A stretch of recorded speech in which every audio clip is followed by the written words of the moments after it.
Setelah lama buron, Din Minimi akhirnya menyerah. Setelah bernegosiasi dengan Kepala BIN Sutioso, pimpinan kelompok Sempalan Gerakan Aceh Merdeka itu turun gunung bersama 120 personilnya.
Pengawas independen saat pelaksanaan Pilkada Aceh 2017.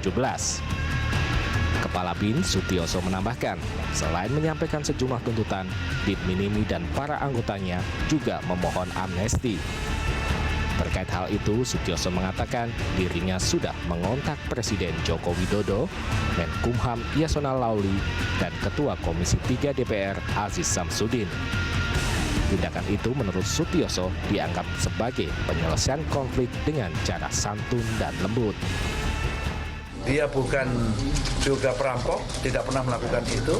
Gitu. Tapi kelompok ini adalah kelompok yang kecewa. Kecewa kepada siapa? Kepada para elit GAM yang kebetulan sekarang ini mendapatkan posisi sebagai penguasa di Provinsi Aceh Darussalam. Itu intinya itu. Nah itu bisa saya baca dari tuntutan-tuntutan dia. Gitu. Sutioso menjemput Din Minimi di pedalaman Aceh Timur, tempat kelompok ini bersembunyi. Sutioso bahkan sempat menginap di rumah Din Minimi hingga akhirnya tercapai kesepakatan. Din Minimi adalah pemimpin kelompok bersenjata di Aceh yang mulai mencuat sejak akhir 2014. Lelaki bernama lengkap Nurdin Ismail ini merupakan bekas kombatan Gerakan Aceh Merdeka. Aksi-aksi bersenjata kelompok ini kerap dikaitkan dengan berbagai kasus kriminal, seperti penculikan serta perampokan di sepanjang pantai timur Aceh, terutama Aceh Utara, Lok Semawe, dan Aceh Timur. Din Minimi akhirnya jadi buronan aparat keamanan setelah pada Maret 2015 menculik dan membunuh 2 Intel Kodim 0103 Aceh Utara. Sejak saat itu, polisi dan kelompok Din Minimi kerap terlibat baku tembak. Selain menewaskan beberapa personel Din Minimi, aparat keamanan sukses menangkap belasan anggota Din Minimi lengkap dengan berbagai persenjataan mereka. Saat Pilkada Aceh tahun 2012, Din Minimi ikut terlibat dalam tim pemenangan Zaini Abdullah dan Musakir Manaf. Tapi 2 tahun kemudian, ia kecewa karena ternyata gubernur dan wakil gubernur Aceh yang baru seolah melupakan nasib mantan kombatan sebagaimana tertuang dalam MOU Helsinki.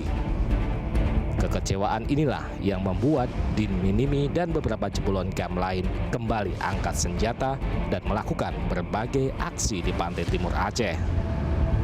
Saat pertama kali tampil di depan umum pada Oktober 2014, Din Minimi menegaskan pihaknya menolak proses perdamaian di Aceh karena hasilnya tidak berimbas pada nasib rakyat Aceh.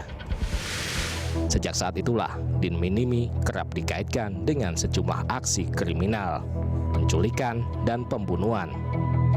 Selain kasus pembunuhan anggota Kodim Aceh Utara, ada beberapa kasus menonjol lain, seperti penculikan warga Skotlandia dan perampokan mobil perusahaan asing.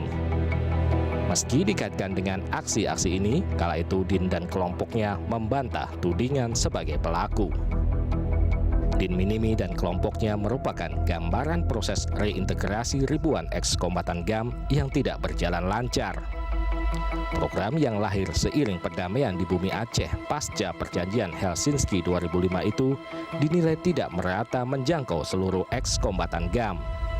Inilah yang memunculkan kekecewaan dan ketidakpuasan. Anggota Komnas HAM sekaligus sosiolog asal Aceh, Otto Syamsuddin Iskak, berpendapat aksi kekerasan bersenjata yang melibatkan eks-kombatan GAM jadi bukti gagalnya proses transformasi dari gerakan bersenjata ke gerakan politik. Otto menjelaskan, saat elit eks-GAM kini berkuasa, seharusnya masalah seperti ini tidak terjadi. Para panglima GAM yang memegang kekuasaan seharusnya dapat melahirkan kebijakan yang juga mensejahterakan para anak buahnya. Panglima Kostrad Letjen TNI Edi Rahmayadi angkat bicara soal penyerahan diri kelompok pimpinan Din Minimi. Menurut Edi Rahmayadi, Din Minimi harus tetap diproses secara hukum atas rentetan aksi kekerasan bersenjata di Aceh yang terjadi sejak awal 2014 lalu. Apalagi mantan kombatan gerakan Aceh Merdeka itu juga menjadi otak kasus penculikan dan pembunuhan dua aparat intelijen Kodim 0103 Aceh Utara Maret 2015 silam. Cuman kan kalau misalnya Presiden sendiri memerintahkan untuk soft approach gitu ya, Panglima, seperti apa kalau Panglima sendiri? Ya bisa juga, ya harus begitu, kesejahteraan kan pendekatannya. Okay. Ya. Pak, Din Minimi kan seorang eksekutor anggota Kodim Aceh, mau diberikan amnesti, bagaimana Pak? Itu nanti hukum ya yang bicara ya. Kita tidak harus sampai ke situ. Yang jelasnya siapa yang bersalah di Republik yang berdaulat ini, ya harus dihukum. Hal senada juga diungkapkan Kapolri Jenderal Polisi Badrodin Haiti. Badrodin menjelaskan tidak ada dasar hukum yang mengizinkan Kepala Badan Intelijen Negara maupun Kapolri untuk mengabulkan permohonan amnesti. Di dalam pasal 14 ayat 2 UUD 1945 disebutkan pemberian amnesti dilakukan oleh Presiden dengan memperhatikan pertimbangan Dewan Perwakilan Rakyat. Sementara itu, pasal 4 Undang-Undang Nomor 11 Tahun 1954 tentang amnesti dan abolisi menyebutkan semua putusan hukuman pidana terhadap orang-orang yang diberikan amnesti itu akan dihapuskan. Karena itu, meski Din Minimi sudah menyerah, Badrodin tetap mendorong dilaksanakannya proses hukum yang sesuai dengan ketentuan terhadap kelompok sipil bersenjata itu. Permintaan Din Minimi agar Komisi Pemberantasan Korupsi turun tangan mengawasi pemerintah daerah Aceh langsung ditanggapi Komisioner KPK yang baru. Pimpinan KPK, Agus Raharjo, menyatakan KPK siap mengawasi pemerintah daerah Aceh seperti yang diharapkan pimpinan kelompok bersenjata Din Minimi. Mengawasi dana daerah di Aceh, karena ternyata Aceh itu dianggap paling korup. Ya bukan, kalau ada penugasan yang sangat penting KPK tidak boleh melarikan diri. Ya. Terkait tuntutan Din Minimi agar KPK turun ke Aceh menyelidiki dugaan kasus korupsi, Gubernur Aceh Zaini Abdullah menegaskan mempersilahkan lembaga anti korupsi itu untuk melakukan pemeriksaan. Bahkan sejak dilantik menjadi Gubernur Aceh beberapa waktu lalu, kantor KPK merupakan kantor pertama yang dikunjunginya sebagai bentuk penegasan pemerintahannya mendukung penuh pemberantasan korupsi. Menanggapi permintaan amnesti yang diajukan Din Minimi, Zaini menyerahkan sepenuhnya kepada Presiden. Namun ia menilai Din Minimi merupakan kelompok kriminal yang melakukan serangkaian kekerasan di Aceh.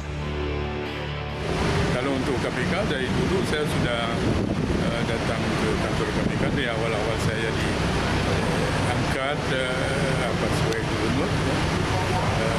Jadi waktu itu kan yang saya datangi kantor yang pertama adalah kantor KPK. Ya.